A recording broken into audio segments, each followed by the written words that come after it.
What a busy morning it's been. Ripple, SEC, the case dropped. Is it not dropped? Is it fake? Is it real? Somebody roll that beautiful intro and we're going to get into this thing. This is Digital Perspectives with Brad Kimes. Subscribe for new content notifications. Now, here's Brad Kimes. Come on in.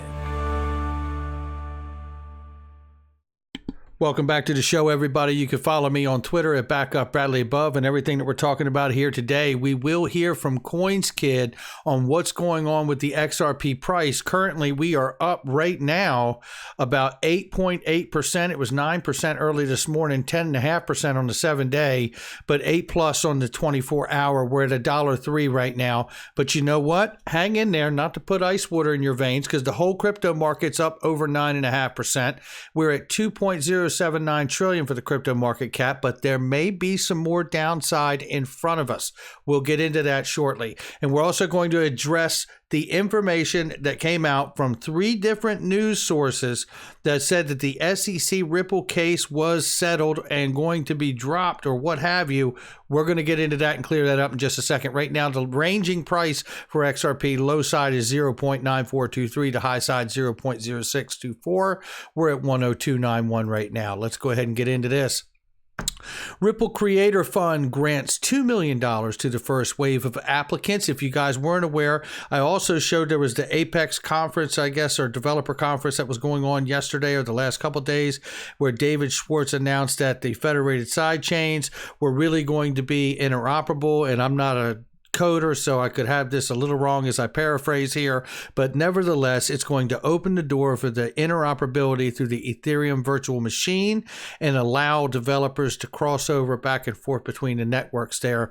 More interoperability, and I think as they reach for that interoperability, they're also going to find more efficiency, more scalability, more security, and the savings. The transaction fees are way lower there. So keep an eye out for that. Now, this is a guy not a lot of people are a fan of, Jay Clayton, at the Quarter Conference for a Quarter and R3.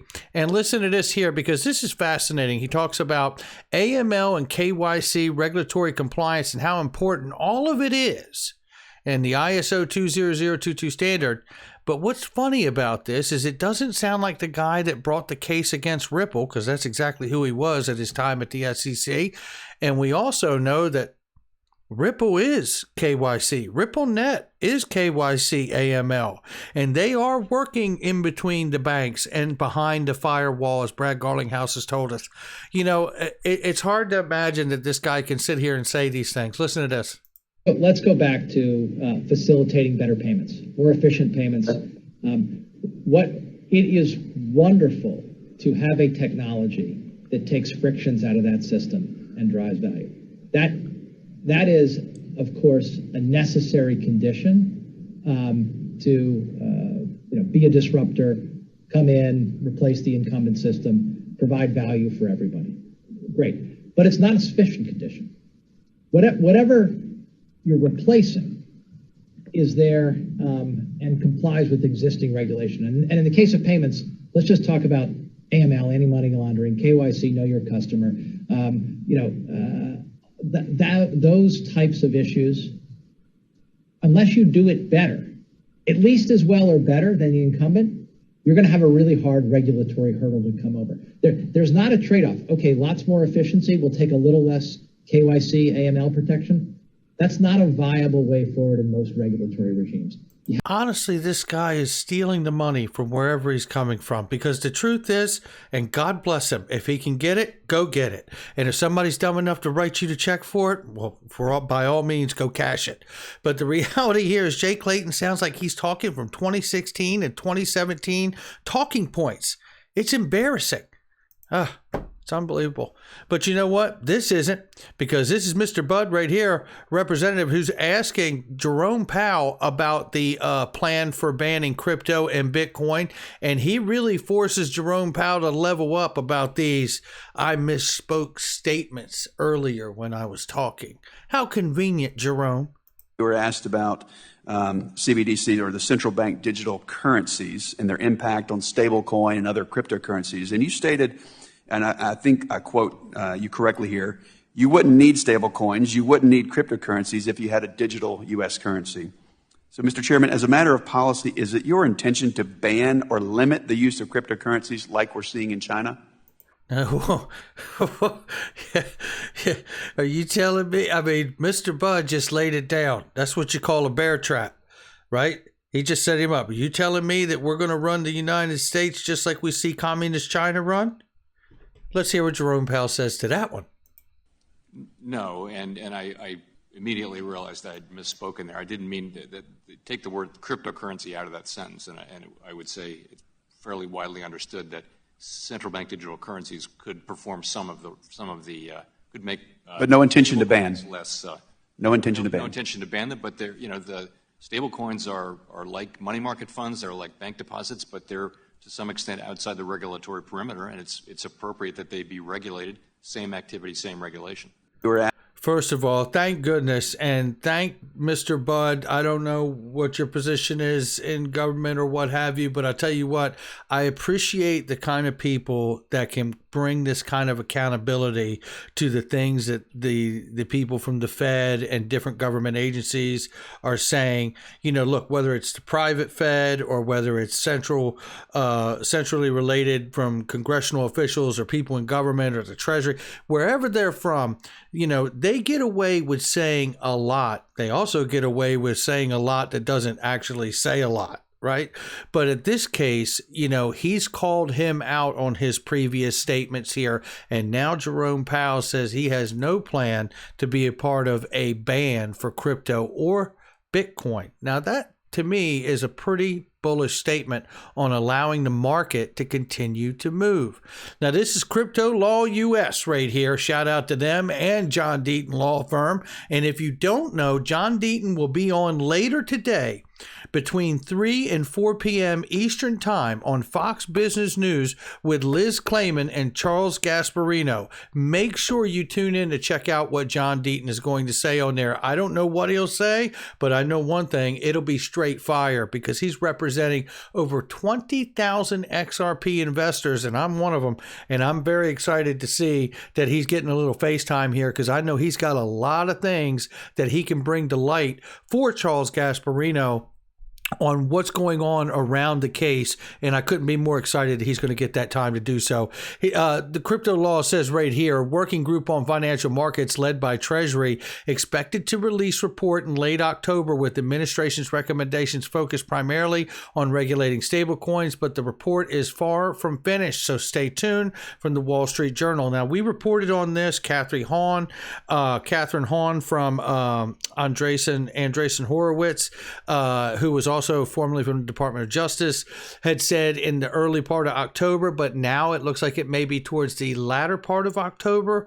But I think this is going to be an important recommendations / framework that's released from the president's working group / the Treasury, because this is going to be dealing with regulating stablecoins. And I think we're going to see some real recommendations that are going to legitimize this market, not squash it. Now, there may be growing pains. I mean, they may be forced to move stablecoin projects into federally chartered held banks. Maybe stablecoin projects are going to have to become chartered banks and get some kind of a license there. I don't know the full scope of which way it goes, but I know once it goes there, the confidence in this space is going to 10x easily. I really do feel like that, not financial advice. Looking right here, Jeremy Hogan responds to the recent news on the SEC requesting a telephone conference in order to seek protective order, relieving the SEC of any obligation to respond to the 29,947 requests for admission from Ripple, claiming responding would be too burdensome. And this is really them saying, look, Ripple was saying, you know what? You waited, 7 or 8 years to sue us. So these are all the transactions that went on. You need to tell us which one of these are securities and which ones aren't. And he says here, 30,000 requests for admissions is an astonishing number. I serve around 25 or 30. He says, but keep in mind, that is what the SEC, who decided to wait 7 years before filing the lawsuit and decided that it would argue that all continuing sales of XRP are securities. This lawsuit covers 9 years. The SEC is pushing back and they do not want to have to do this, which tells me also that we're reaching a place where the SEC wants to be done here. If the SEC wanted to drag this thing out because they think they got some smoking gun, they would be like, you know what? Sure, fine. We need a 3 months extension to get all of these requests done, right? Or 4 or 5 or whatever. But you know what? They don't want that. They don't want it at all. And I think there's many reasons. One, I don't think they can prove what they say they can prove. And number two, I think with the optics of what has been revealed through social media, the efforts of Digital Asset Investor, myself and many others, John Deaton, Crypto Law, and so many others out here. And, I think it's become quite obvious that this is a huge mess. And I don't think that the SEC wants this to continue much longer. I really, really don't. Now, as far as the news that was out this morning, there was news out from 2 or 3 different news sources that said there was actually a settlement between the SEC and Ripple. It is false.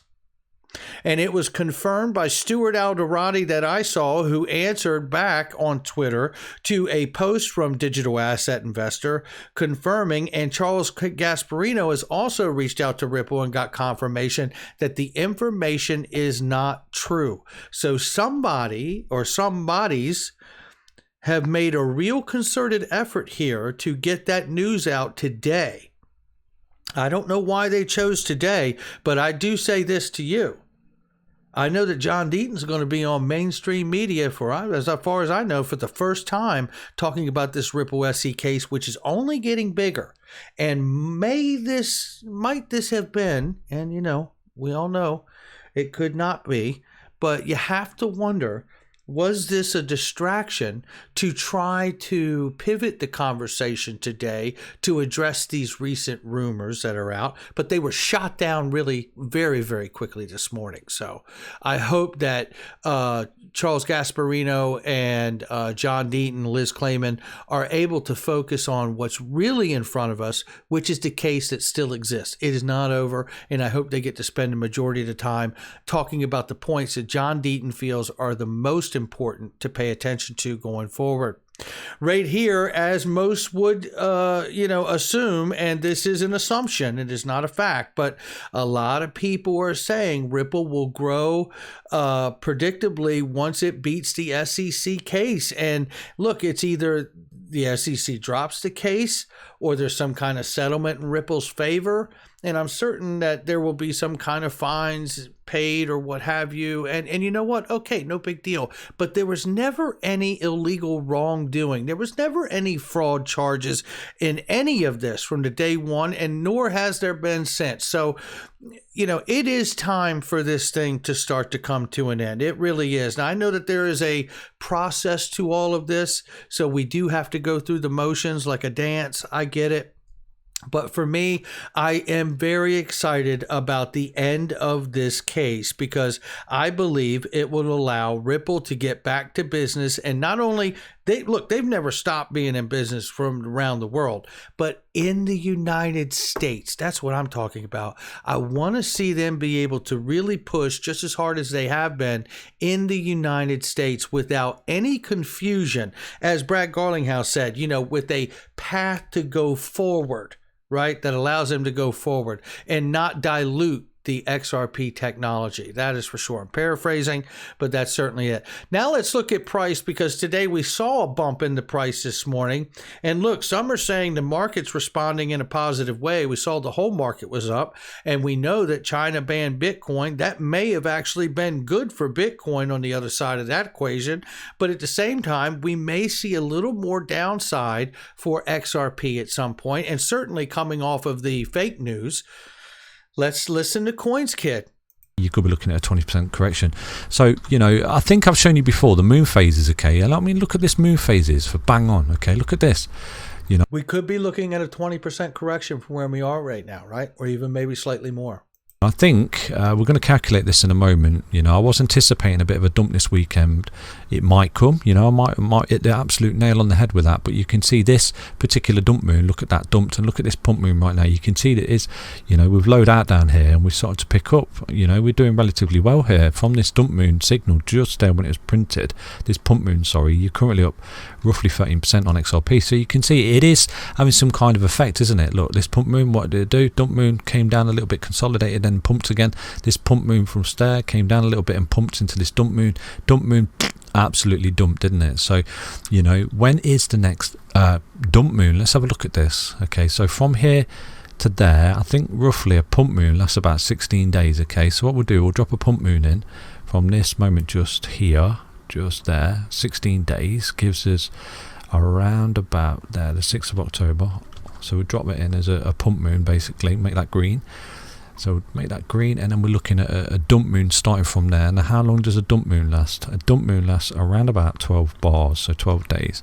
So this is a rough guide, okay? So from there down to there is 12 days, isn't it? Just there. So that would actually be your next pump moon to there. So that needs to be red, sorry. And this one needs to be that needs to be green. What am I about? I'm getting confused. That needs to be green because that's your next pump moon, and this one needs to be red because that's your next dump moon. So potentially, are we looking at something like this for XRP? We sort of come up like this, and then we dump, okay, like this, and then we pump. So you could be looking at a pump around about the 18th of October. So you could effectively go sideways like this, have a dump down to a technical target, come the 6th of October, which is 5 days away. I think it's into next week, isn't it? And at that point we sort of lowball down here, and then we get the pump moon around about the 18th. This is all theory based on astrology. It's unbelievable, and at that point we start to pump, and that's where we get the breakout 18th of October onwards. And there you have it. And look, I mean, again, to his point, it's all theory based, and whatever we talk about on here is not financial advice, obviously, from me or anyone else. But I have to say, I mean, Coins Kid is amazing. All the different charting tools that he uses, and so is Dark Defender. They're all telling us the 85, 76 price range. We could pull back all the way in that area for price and still be in a healthy correction for more upside, and ultimately a brand new all-time high for XRP, not just this year. So that to me is exciting as I don't know what. Look, that's going to do it for me. Remember, the news that came out this morning, fake, busted. Okay, that's what we know. So make sure you tell everybody and make sure you hit the like and subscribe so you don't miss a thing. Check out all the links in the description box and the comment section. Ledger Nano, best cold storage out there and the best deals, but you got to click the links below in the description and the comment box. You know what? Unstoppable Domains. They got new integration with Trust Wallet with all of their domains, and there's even more news coming up too. So make sure you check all the links out, and I'll catch all of you on the next one.